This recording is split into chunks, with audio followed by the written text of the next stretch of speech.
다 같이 한 목소리로 합독하겠습니다.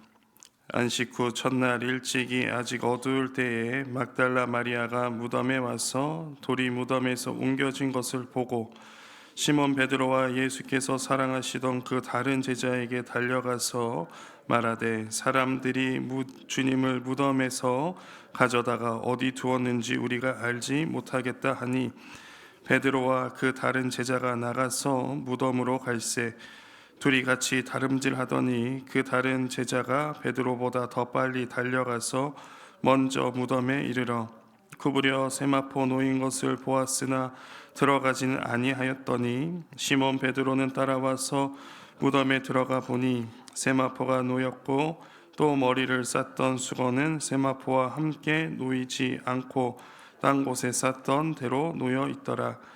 그때야 무덤에 먼저 갔던 그 다른 제자도 들어가 보고 믿더라. 그들은 성경에 그가 죽은 자 가운데서 다시 살아나야 하리라 하신 말씀을 아직 알지 못하더라. 이 두 제자가 자기들의 집으로 돌아가니라. 아멘. 할렐루야. 우리 다 같이 평화 인사 나누길 원합니다. 하나님의 뜻을 따라 삽시다. 세상을 비추는 교회가 됩시다. 예수님 부활하셨습니다. 아멘.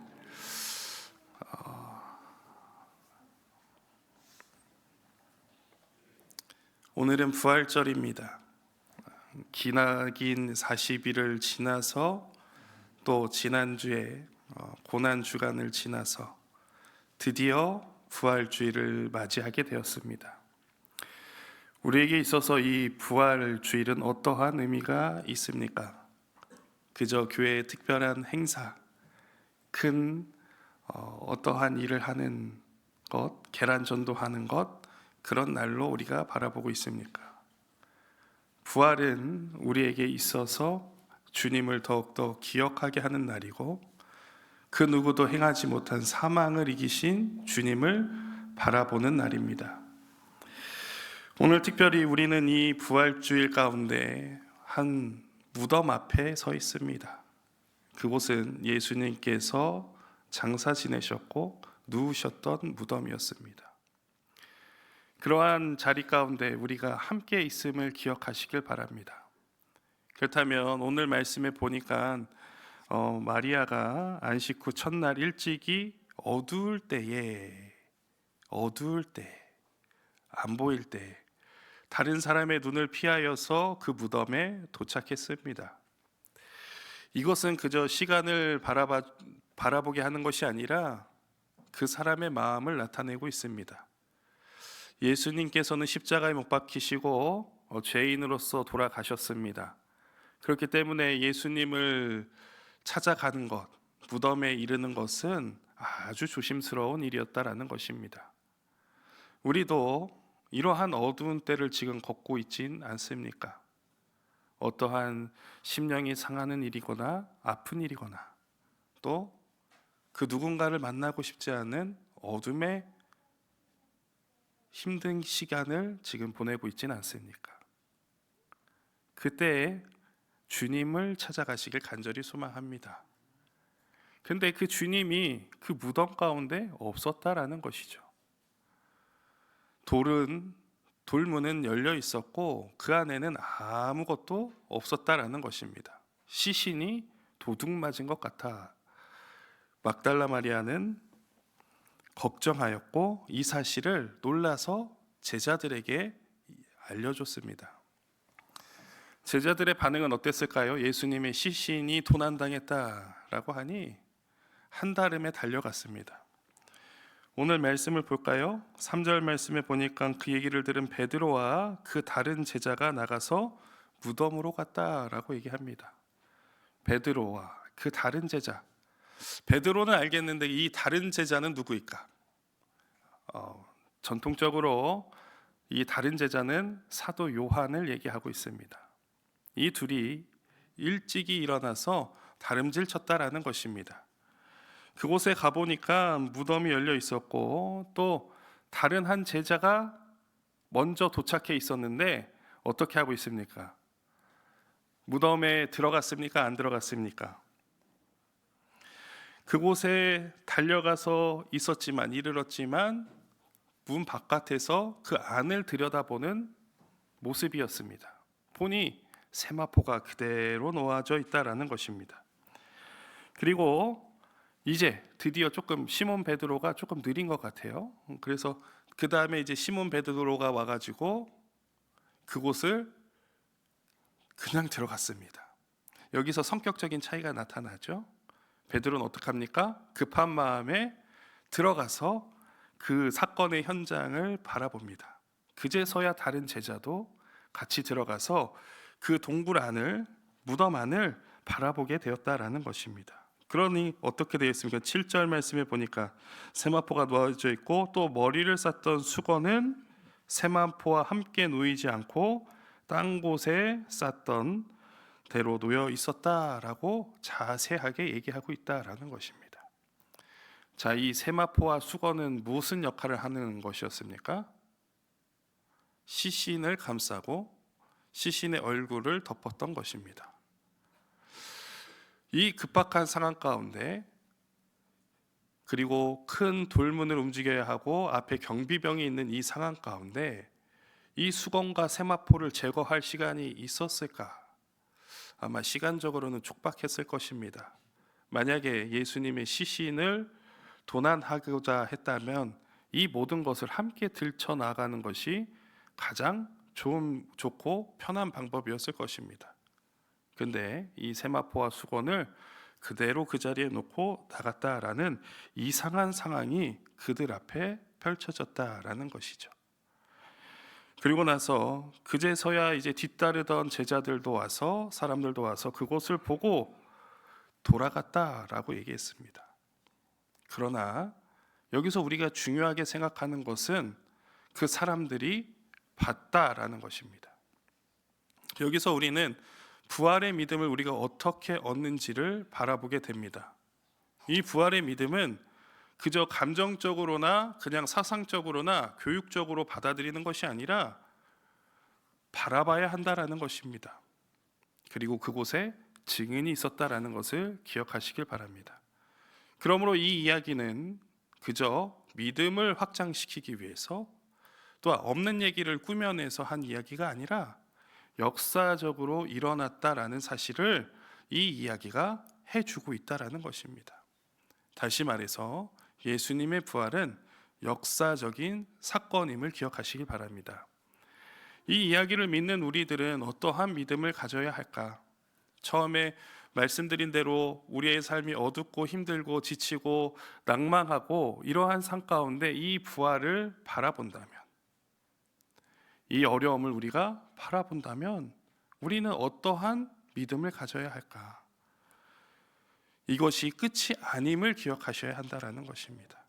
십자가의 고난이 끝이 아니고 이 장사된 무덤이 끝이 아니고 주님께서는 그 죽음을 이기시고 다시금 부활하셨다라는 것, 살아나셨다라는 것에 우리가 초점을 두고 나아가야 되는 줄 믿으시길 바랍니다.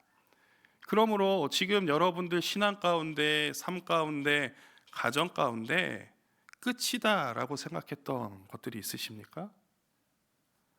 우리의 교회 가운데 끝이다라고 생각했었던 적 있으십니까? 그때 부활하신 주님은 얘기하십니다. 끝이 아니라 나에게로 오는 과정이다. 때로는 그 과정이 흉폭할 때도 있습니다. 때로는 굶주리기도 합니다. 때로는 우리의 옷을 마모시킬 때도 있습니다. 그럼에도 우리가 그 모든 것을 견디고 나갈 수 있는 이유는 무엇입니까? 이미 그 길을 부활하신 주님이 먼저 걸어가셨고 그 끝에는 그 주님이 함께 계시다라는 것입니다. 우리는 이 부활주의를 맞이해서 우리는 어디를 향하여서 나아가는지를 다시금 바라봐야 합니다. 다시 말해서 우리의 신앙의 목적이 어디입니까? 우리 교회의 발걸음은 어디를 향하고 있는지 되돌아봐야 합니다. 내가 잘나기 위해서 교회를 다니십니까? 신앙생활 하십니까? 내가 높아지기 위하여서 우리가 믿음을 가졌습니까? 그거 아니지 않습니까?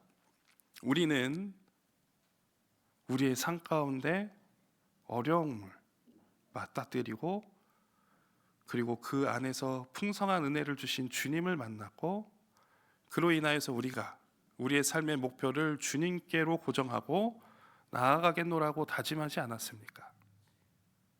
그런데 생활이 편해지고 마음의 여유가 생기고 또 때로는 내가 좀 잘 나갈 때 그러한 것들에서 이탈하기 쉽습니다. 그러므로 사랑하는 성도 여러분, 이 부활 신앙을 가지십시오. 우리가 할 수 없었던 것, 그거 다 주의 은혜로 이끌림 받은 것을 기억하시길 바랍니다. 자, 홍해 앞에 이스라엘 백성들이 있다라고 한번 생각해 봅시다. 뒤에는 애굽의 병사들이 다시금 잡으려고 쫓아오는 그 상황 가운데 그들은 어떠한 마음이 있었습니까? 죽겠구나. 이제 앞으로 우리가 더 힘들게 살겠구나. 그런데 모세가 하나님께 응답을 받고 지팡이를 드니 그리고 꽂으니 어떻게 됐습니까? 홍해가 갈라졌습니다. 우리의 인생 가운데 우리의 신앙 가운데 막막하고 좌절되는 그 상황 가운데 주님께서 찾아와 주셔서 그곳에 길을 내어 주셨다라는 것입니다. 그로 인해서 우리의 삶이 우리의 어려움이 다시금 생명의 자리로 축복의 자리로 돌아간 것을 기억하시길 바랍니다. 그러므로 사랑하는 성도 여러분, 이 부활의 자리, 이 부활하신 주님을 우리는 기억해야 되는 줄 믿으시길 바랍니다. 이 사건을 사도 바울이 이렇게 얘기합니다. 고린도전서 15장 20절 말씀에 그리스도께서 죽은 자 가운데서 다시 살아나사 잠자는 자들의 첫 열매가 되셨습니다. 첫 열매라는 것은 무엇입니까? 처음으로 시작한다라는 것이죠. 그렇다면 예수님이 끝이 아니라는 것입니다. 이 부활의 역사, 이 부활의 은혜는 예수님으로부터 시작하여서 우리에게로 다가오고 있습니다. 다음 열매는 누구입니까? 예수님 다시 오실 때 우리들은 이 부활의 은혜를 깊이 느끼길 간절히 소망합니다. 그러므로 오늘 이 부활주일은 우리의 마음을 다시금 다잡는 시간, 다시금 주님께 속해지는 시간임을 기억하시고 오늘 하루 살아가실 때, 이번 한 주 살아가실 때, 또 한 달을 살아가실 때 내 힘으로 되지 않는 상황을 맞닥뜨릴 때 부활의 주님을 바라보십시오. 그 주님께서 여러분들에게 길을 알려주실 줄 믿으시길 바랍니다. 특별히 오늘 장로 피택의 과정을 이제 마무리하려고 합니다. 길면 길었고 짧으면 짧았습니다. 솔직히 마음고생이나 여러 가지 상황이나 이러한 것들이 은근히 있었습니다. 그럼에도 불구하고 우리가 여기까지 올 수 있었던 이유는 무엇입니까? 내 생각대로, 내 뜻대로 한 것이 아니라 기도하면서 주님을 붙잡으면서 이 자리까지 온 줄 믿으시길 바랍니다. 그러므로 여러분들의 삶으로 돌아가셨을 때 우리는 세상 풍조에 휩쓸리지 않을 뿐더러 부활하신 주님을 강력하게 바라봐야 하는 줄 믿으시길 바랍니다. 지금 흔들리십니까? 지금 괴로우십니까? 주님은 부르고 계십니다. 그러므로 사랑하는 성도 여러분, 부활하신 주님 바라보십시오. 그 믿음으로 살아가십시오. 그리고 혹 옆으로 나아가져 있다면 다시금 돌아오십시오. 주님은 여러분들을 항상 기다리시고 항상 위로하시고 함께 하시는 줄 믿으시길 바랍니다. 이 시간 우리 다 같이